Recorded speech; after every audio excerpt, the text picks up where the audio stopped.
Hi అన్న. ఏం పేరు? అరవింద్ అన్న. అరవింద్. ఏం చదువుకుంటున్నావు? Degree second year. Degree second year. Vote ఉందా? ఉందన్న ఉంది. ఏ నియోజకవర్గం మీది? పిఠాపురం అన్న. పిఠాపురంలో ఎవరెవరు నిలబెడుతున్నారు తెలుసా?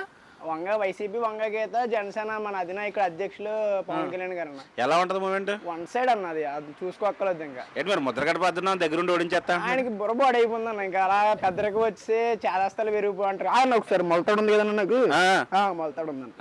ఆయన అంటున్నారులే మొలతాడు లేదు, మీసాలు లేవు, ఇలాంటి వాళ్ళు అందరూ నా గురించి మాట్లాడేవాని. నాకు మొలతాడు ఉంది, మీసం కూడా వచ్చింది అన్న ఫుల్ గానే. పర్లేదు మాట్లాడచ్చు నేను ఆయన గురించి. పర్వాలేదు మాట్లాడచ్చు అంట. ఏంటి ఆయన పరిస్థితి ఏంటి అసలు? ఆయనకి ఏం లేదన్న. అంటే ఏదో నేను అప్పుడు 2009లోనో 2004లోనో పోటీ చేశారన్న ఆయనకి. అప్పుడు ఓడిపోయారు ఆయన. ఏదో చేసేద్దాం, నాకు మళ్ళీ అదే ఉంది, నేను మళ్ళీ తిరిగేస్తాను, చేసేద్దాం, నేను కాపు ఉద్యమ నేత, నేను అది చేశాను ఇది చేశాను, నేనంటే నేను ఇలా మైక్ ఎట్టుకుని మాట్లాడి, లేదంటే ఒక ఉత్తరం రాసి ఒక లెటర్ రాసి నేను ఒక పోస్ట్ పెడితే ఉత్తరం పంపించే జనాలు వచ్చేస్తారు నాకు.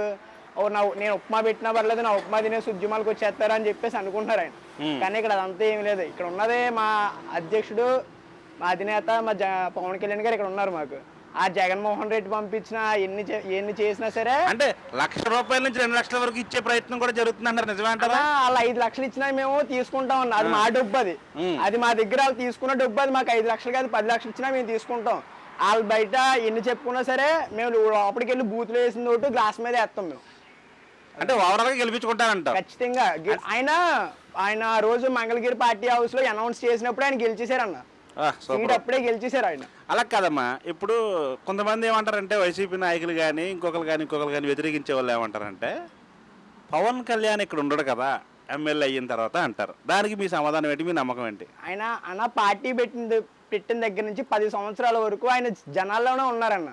ఇప్పుడు ఆయన ఒక కాన్స్టిట్యున్సీకి వచ్చి సొంత నియోజకవర్గంగా చేసుకుని నా సొంత నియోజకవర్గం చేసుకుంటాను, ఇక్కడ నేను ఇల్లు కొనుక్కుంటాను, ఇక్కడ నేను స్థలం కొనుక్కుని ఇల్లు కట్టుకుంటాను అని చెప్పినప్పుడు కూడా ఏదో అలా ఎలా మాట్లాడుతున్నారన్న. వాళ్ళకి బుర్ర పని చేస్తలేదన్న వాళ్ళకి. అదే మీకు నమ్మకం ఉందంటారు. ఇప్పుడు గీత లోకల్ క్యాండిడేట్ అన్నారు. ఎంపీ అయ్యాక ఒకసారి అన్న ముఖం చూపించిందన్న ఆవిడ.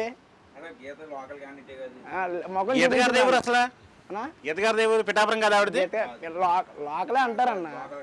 ఎక్కడన్నా మనకి లోకల్ క్యాండిడేట్ అని వాళ్ళు చెప్పుకుని తిరుగుతున్నారు. అంటే వాస్తవానికి అయితే గీత గారు లోకల్ కాదు, పెండుం దర్వా గారు లోకల్ కాదు, ముద్రగడ పద్మనాభం కూడా లోకల్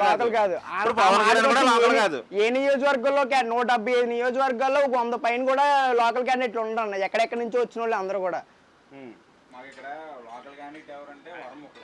వరమ గారు లోకల్ క్యాండిడేట్ అంటారు. ఆయన సపోర్ట్ చేస్తారా మరి పవన్ కళ్యాణ్ గారికి? సపోర్ట్ చేస్తున్నారండి. చేస్తారా? నమ్మచ్చు. లేకపోతే చాప కింద నీరులాగా నిలబడతారు. ఆయన నిలబడితే చేసి నాయకుడు అన్న. ఆయన మనిషిని నమ్మి నిజాయితీగా నిలబడితే చేసి నాయకుడు ఆయన. ఎలా అండి?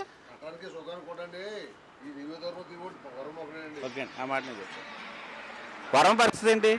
ఆయన ఏదన్నా సపోజ్ ఏదన్నా మన ఇంట్లో ఏదైనా ఈవెంట్ జరిగినా, ఒకవేళ ఎవరైనా చనిపోయినా సరే ఆయన వెంటనే వస్తారన్న.